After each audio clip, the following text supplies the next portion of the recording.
and welcome to Round Robin. I'm your host, Robin McCormick with the City of Hampton, and today we are talking to homeowners and folks in neighborhoods to let you know some of the programs the city and our affiliates have to help stabilize neighborhood values and homes. My guest is Jonathan McBride from Neighborhood and Housing Services. Welcome. Thanks for having me. You know, I remember when the budget came out, and a lot of folks are sort of like, well, yeah, hotels are great and doing stuff for business is great, but what are we doing for neighborhoods? And there are a lot of programs, right, Jonathan? There are, and we have a variety of sources of funding that we try to apply into neighborhoods. One of those is federal funding from our Department of Housing and Urban Development that we provide for those that have a limited income on the lower income scale that may not be able to maintain their home. We have a repair program that our housing authority actually runs and administers that provides up to $25,000 in home repairs for those that are making about 80% of the area's median income, which is about $54,000 for a family of four for an annual income. So that also would be a program that would help potentially an elderly person or a disabled person stay in their home for longer and not have to go, you know, to a facility. Absolutely. Those that the program serves tend to be more in our senior range, or have a disability or have some kind of way that they're not able to have the level of income they could to be able to maintain that home in the long run, but they all do have some kind of income or source of income to maintain and stay in the home. And so we want to preserve the longevity of that homeowner in that neighborhood, especially try to maintain that fabric of that neighborhood as best we can. And that has, you know, been proven to be so good for people to be able to age in place where they have that extended network, where they know people and not have to leave. Absolutely. So that's wonderful. And also, I remember at the budget hearings, people are saying, what are you doing for senior citizens? And that isn't just for senior citizens, but it is one of the things that we do for seniors. Absolutely. We also have another program called the Home Repair Blitz that does a lot for senior citizens. We do twice a year, we bring about 200 to 300 volunteers into a neighborhood, and they work on between 15 and 20 homes. And most of those are seniors that just need a little extra help, you know, sprucing up their yard or working on their porch, those kind of things. And that's been a great partnership with Habitat for Humanity and the Housing Authority to make that happen. And all those volunteers, I mean, they come from everywhere. We certainly always get a lot from Langley Air Force Base, but we have sororities and, you know, groups, scouts, a lot of people really pitching in there, and just individuals. And actually, the last one that we had Starbucks, our new Starbucks in Hampton. Their staff came out and volunteered and donated coffee for the volunteers in the morning. And then we also had the police department took on a whole house, and so police cadets were out there working and building relationships with neighbors. So yeah, we get a variety of folks that come and volunteer. And these are pretty small areas. These you tend to do 15, 20 houses, depending on how much work there is at each place. Yeah, it's about 3 or 4 streets is what we try to focus on at a time. But you've done it how many times? Let's see, we've been doing it since 2012. So we've had 14 blitzes, and we've served just over 170 homes during that time. So. Now that is a benefit for the person who lives in the home, obviously. That's kind of the first thing. But how does it help the rest of the city? Well, the reality is it's a benefit for those that live around that home. That person goes in, it's only repairs to the outside of the home, and so that the homeowner may go in and out of that home every day, but the neighbor that lives across the street sees that home more often probably than the homeowner does, and so the benefit really is to the neighborhood. And it shows an extra level of concern, and it also encourages the neighbors to kind of step up their game a little bit and maintain their homes. Yeah. And then if a home goes for sale on the road, on the street in the area, it's going to help sale price because you're living in an area where people take care of things, and that shows investment. Yeah, and we want to. I mean, curb appeal is important for us when it comes to neighborhoods and showing that, that there's some interest in our, in the homes, and someone has an investment in that home. And so we also have in certain areas of the city started a curb appeal program, which is a pretty unique program for a city to offer matching grants for home repair on the outside of the home, up to $5,000, but it's $1 for $1. So the homeowner puts in for every dollar the homeowner puts in up to $5,000, they get $1 back. And so it's a pretty successful program. We've been doing that since 2005, and we've seen about 160% return on investment. For every dollar invested by the city, we get about another $1.60 invested by the homeowner into that property. So they think they're going in 50-50, and then they end up doing a little bit more extra work. Yeah. How come that is restricted to certain neighborhoods? I've heard people say, what about me? Yeah, and a big piece of that is just having the resources to be able to do it citywide is a challenge, staffing and so forth. But even more importantly is we try to focus those efforts into areas that we knew are what we call strategic areas around our master plans, where we knew we had other investment going in and reinvestment, and areas that were a little distressed. And so those areas that we want to try to create some stability in those neighborhoods, and also start to spur investment in those neighborhoods. And so we started in 2 downtown neighborhoods, Old Hampton and Pasture Point, and have expanded that over the last several years. Sussex on Kickotan Road was the next one, and then the last 2, Old Northampton and Phoebus. So we've seen some expansion of that. We're slowly adding the curb appeal program to each of those. And actually we did Buckrow back in 2010 with the Parade of Homes. We didn't want to just invest in the new homes and create development, but we want to invest in the surrounding community. And so we've been doing that in Buckrow for almost 9 years now. So, I mean, I'm more familiar with Sussex because it's, I drive past it every day. And when you concentrate those funds in a certain number of homes, you really see a difference in the whole neighborhood. I mean, the character's really changed. And those are particularly unusual homes. And so once somebody goes in and starts working with it, they were all duplexes and most of them are single family now. You've got that history, and the neighbors can tell each other, and you have contractors who are used to working on those homes and people who know, and everybody helps everybody else figure it out. Yeah, and Sussex is a great one because there's about 5 different house styles overall because of when it was built. And so there's an exchange of ideas of what you can do to that home. As someone starts doing something, it opens up opportunities for someone else to say, hey, I can do that too. And so it's been a good one. We're also in Sussex buying up about 2 homes a year and rehabbing them with the Housing Authority, and that's an interior and exterior rehab, and selling them back to a homeowner. So not only are we trying to invest in the existing homes, but trying to create additional home ownership there as well. Why is home ownership important?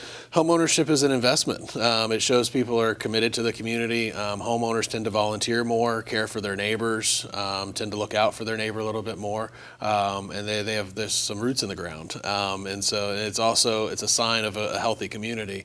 The market's changed over the last several years.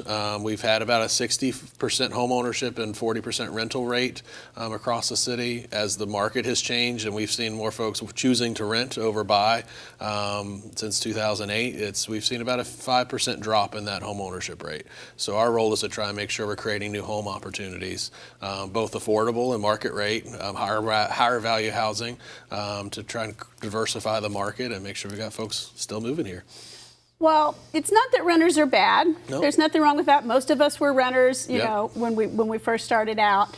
Are there programs then that help move people into their first house? Because that's the big hurdle. If you're moving up, you've got usually a little cushion to work with because you've made some investment on your home. Yeah, and actually we work with 2 partners. The Housing Authority is one that gets some of our federal funds to do home buyer programs.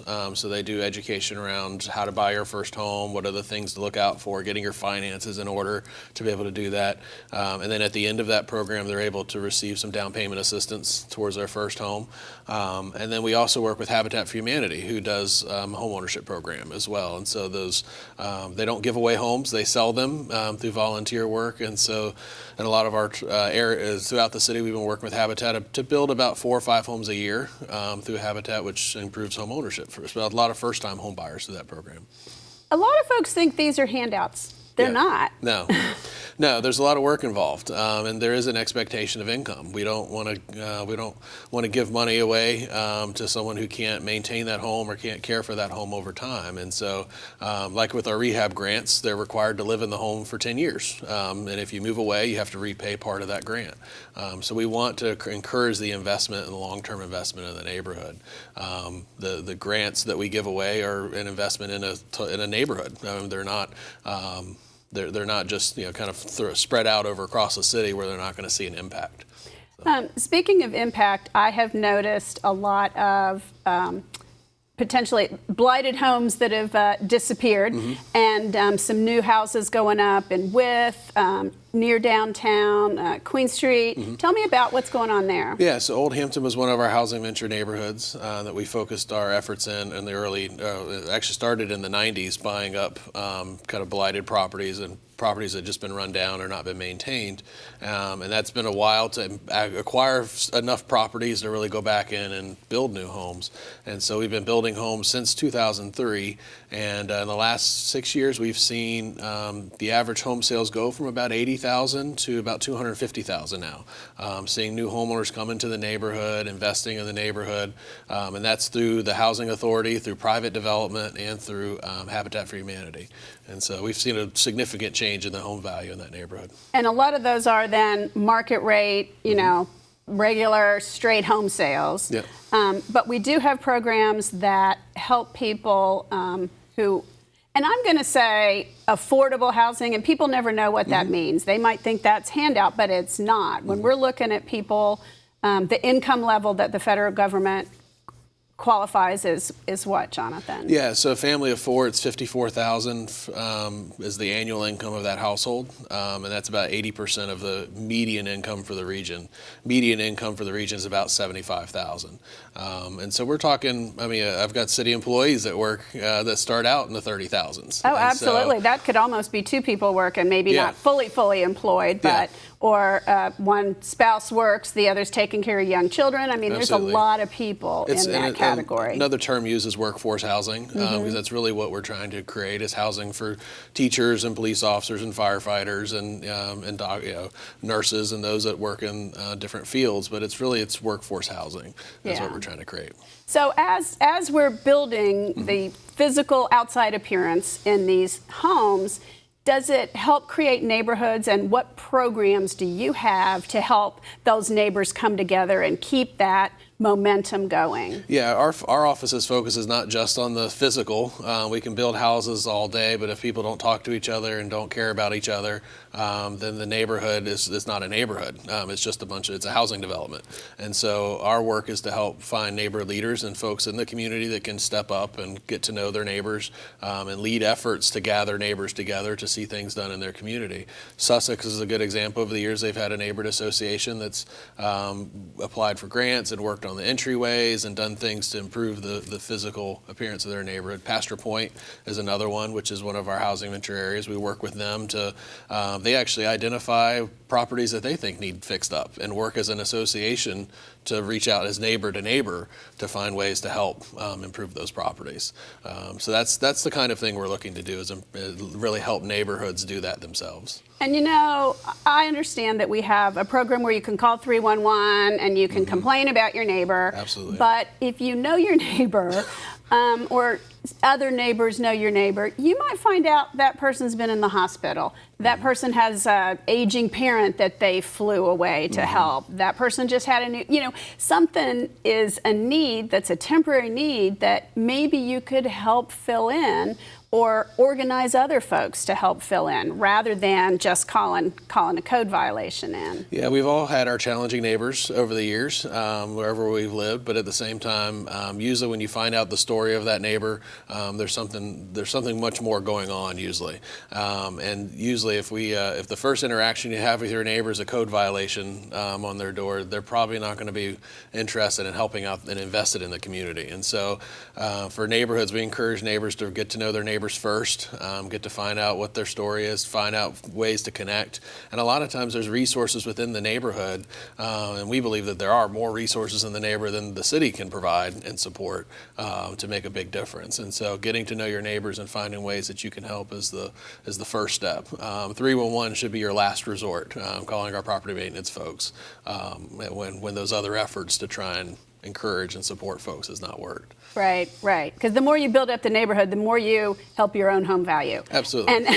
And so you've got a selfish interest, not just hopefully the desire to help others. I don't advocate people going on private property, but I've cut my neighbor's grass before when they weren't able to do it and didn't wait to ask them, just did it because it needed to be done, and they appreciated it. Mm-hmm. And so that's the neighbor aspect that we really want to encourage that makes the difference in a lot of these neighborhoods. We can do housing all day and put in a new house here and there, but if folks aren't really caring for their neighbors and working together to improve their community, it's only going to make a dent.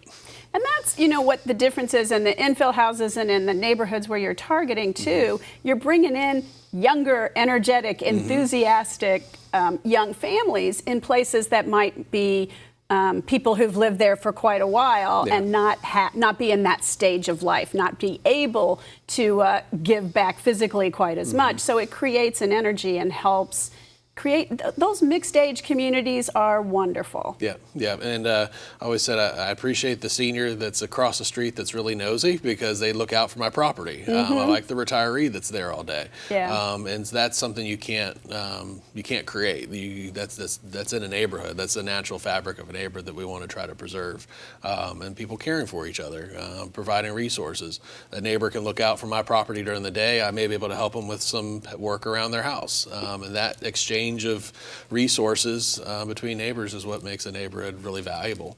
And a lot of that happens online now. It isn't all face-to-face. I know our neighborhood has a very active board where people are pulling out plants and saying, hey, I've got this, I'm putting it here, come get it, and offering to help and sharing information. And let's also say that the police department has Crime Watch, Neighborhood Crime Watch training and organizing that they can help neighborhoods do. Everybody has a concern about safety these days. Yeah, and our office offers a Hampton Leadership Academy, which we just finished up our summer cycle of that academy. But that academy helps neighbors through 6 sessions learn what are some ways that I can help find ways to connect and organize my neighbors to do positive stuff in our neighborhood. Actually, we had one of our neighbor leaders present one of the classes about how their experiences of going through projects and ways to connect with the city and other resources in the community. So we try to do some different ways to encourage those leaders to do good stuff. Okay, well, thanks. Is there anything you want to add that I haven't asked about? No, again, I mentioned the Home Repair Blitz coming up this fall. We will be getting some more looking for volunteers or team leaders. If there's skilled folks that would like to help us volunteer. We rotate that around the city twice a year, as I said, so we'll be in different neighborhoods each time. This time we're looking kind of in the South With area, and we'll have more to come in the next couple weeks. Okay, thanks, Jonathan. Thanks, Robin. And thank you for watching. I hope you've learned a little bit about what the city does do for homeowners and for neighborhoods to really strengthen the fabric of our community. And I hope you'll get involved. Thanks for watching.